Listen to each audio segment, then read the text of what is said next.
ஜனநாயகனின் தீவிர ரசிகரான சமூக ஆர்வலர் அன்னை வி.ஜி. சரவணன் அவர்கள் கடந்த 5 ஆண்டுகளுக்கும் மேலாக ஸ்ரீவைகுண்ட தொகுதி மற்றும் அதன் சுற்று வட்டார பகுதிகளில் உள்ள ஆதரவற்ற ஏழை எளியவர்களுக்கு இல்லம் தேடி மதிய உணவு மற்றும் இரவு உணவு திட்டத்தை ஏற்படுத்தி உணவு வழங்கி வருகிறார்.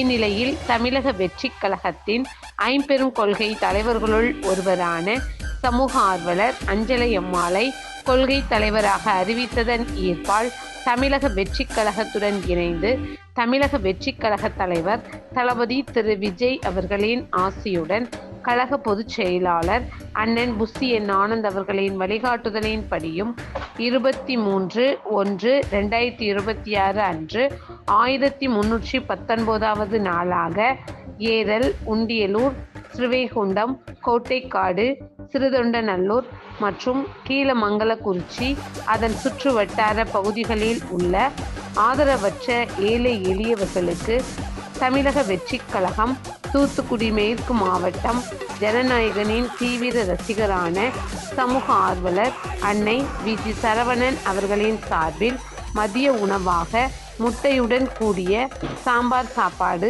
வழங்கப்பட்டது.